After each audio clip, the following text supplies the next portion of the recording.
Hey, morning, Hey, Ian. morning. It's a beautiful morning out here in Western Canada. Hey, It is a beautiful morning. Yeah, it was like, I don't know, 5 centimeters of snow, maybe 2.5 inches. I've got like 8 inches of snow in my driveway that I shovel this Oh, morning. okay. Yeah, it's more than that. Yeah. It was deep. Still coming down. It's also drifting too. Like we're getting lots of wind blowing stuff. So my Yeah. daycare was like a foot of snow in the parking lot because it all like accumulated there. The kids are having a blast, That's soaking wet before they even start their daycare. awesome. It's good. Yeah. Um, The but drive-in yeah, was the drive-in was interesting. There's actually a snow plow in the ditch. Um, what? but there was very few cars in the road because I left really Yeah, early and no one's on there. So, kind of weird, right? You get the concrete was warm, you dump all the snow on top, it melts, and then it freezes on top. So it's, even shoveling, I noticed like there's a good slippery sheet of ice underneath it all. yeah.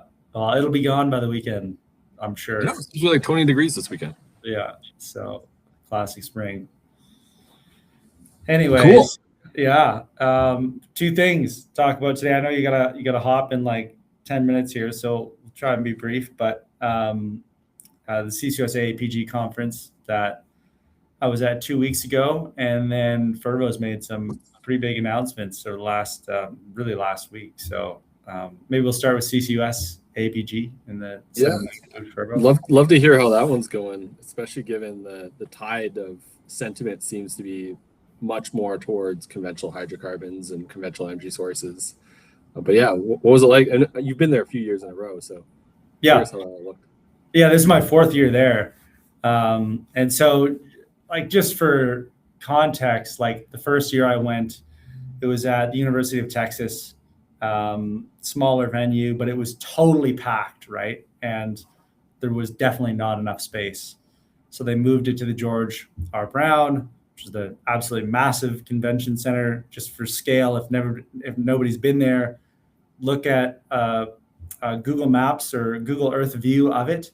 It's literally 8 city blocks. This convention center. I mean, they don't take up the whole thing, but it's like Yeah. I've never seen a building this large. Really. So they moved it to the biggest convention center, and it was very well attended. And then last year it was there as well, and it was still fairly well attended.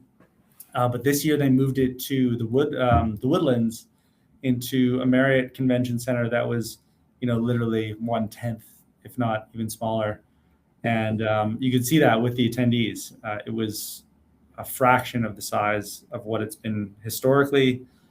There were fewer tracts with actual presentations happening. So instead of probably 8 or 9 tracks, there was only 3.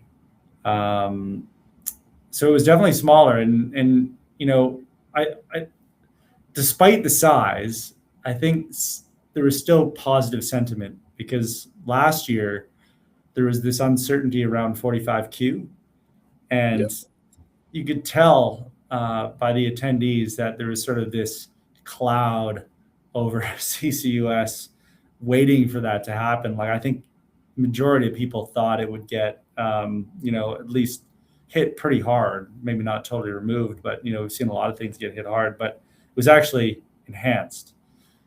It's Yeah, funny. like the EOR side, right? It's Yeah, all is sort of the big bonus. And exactly. Yeah. So, I mean, that shadow had been lifted, right? And I think the sentiment is shifting towards permitting, particularly permitting of Class 6 wells. Like we're at this stage where we are seeing permits come through, get approved. The EPA approved its first permit just recently. States have gotten primacy. And now it's like navigating this complex permitting landscape that was already complex, but you've got more people doing it, and more people well in the weeds of getting these permits approved and through the application process. So I think there was more, there definitely was more sharing on that front, and where some of the gaps are. Like, it's interesting just to see how disconnected some of the government organizations are.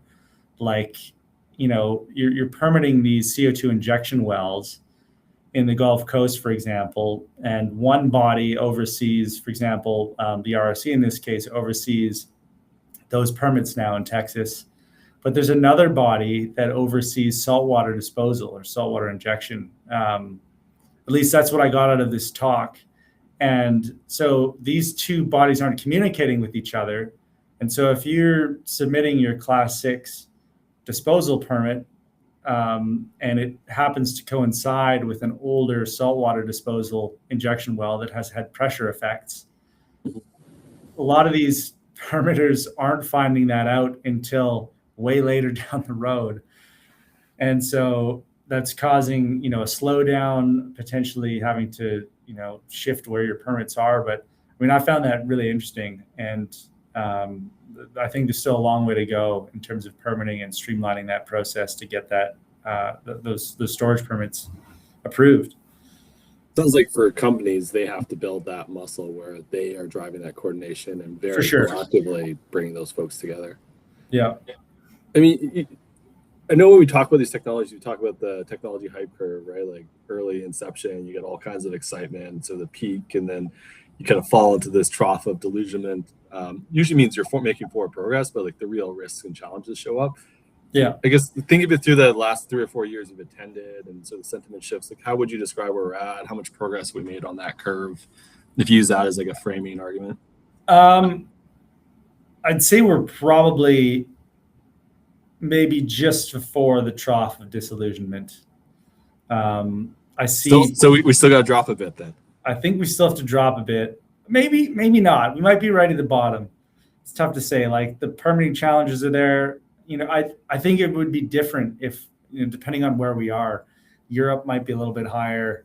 North America is a little bit lower in that trough.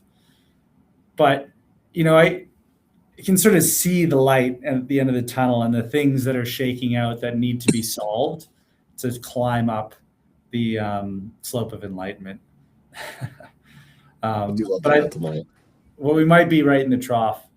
I mean, other things that maybe would put us a little bit before that is that there's a huge gap between capture and storage. Like there's a huge amount of not approved yet, but at least storage under application, like 300 million tons, 350 million tons per year. And that is not met by capture volumes, like not even close. So there needs to be, I think there needs to be some success cases for captures to really say, oh, I would like to do this as well.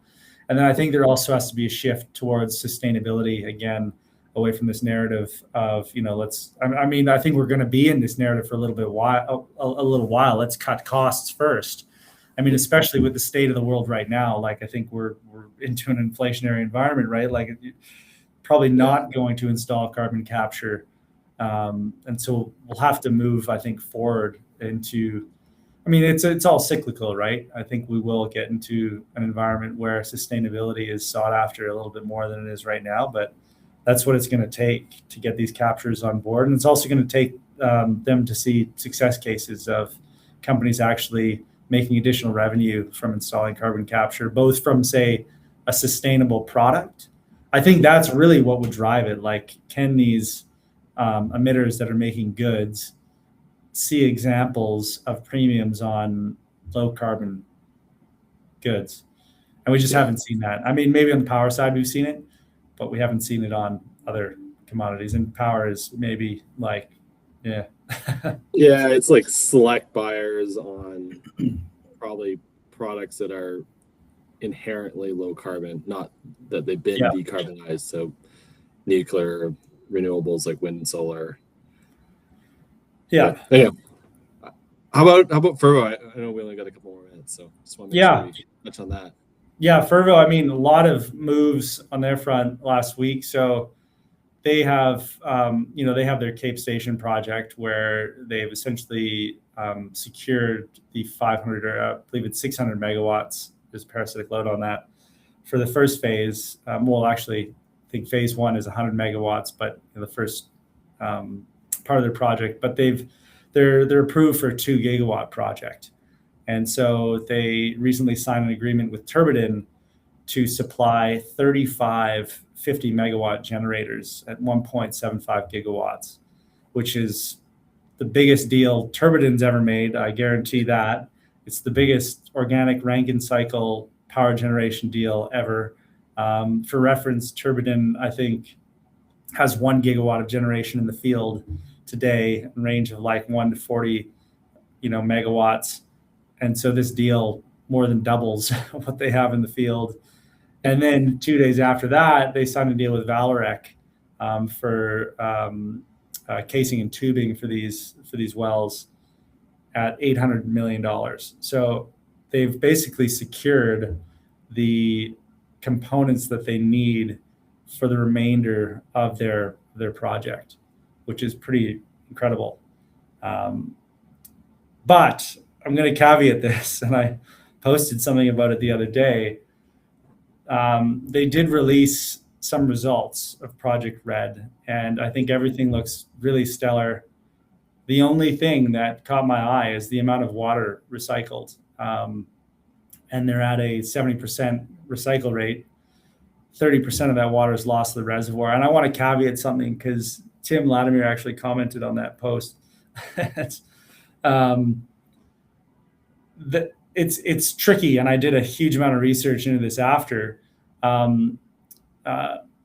There's legal nomenclature in water removals. Diversion and depletion, I think, are the two main ones. Depletion, you can imagine that you're actually removing water from the aquifer that you're pulling it from. You say you're watering crops like corn. You water that corn, 60% of that water goes back into the aquifer, 40% of it's evaporated. That 40% is your depletion, right? The argument with Fervo's case is that 30% lost water is going back into the basin itself. And so it doesn't count as depletion, it counts as diversion. First of all, at a 30% water loss rate, the permits that they have for diversion aren't likely enough to satisfy 2 gigawatts. We'll see. Maybe it is if they can bring their water loss down to 0.4%, but that's 75 times better than they're doing right now. Yeah.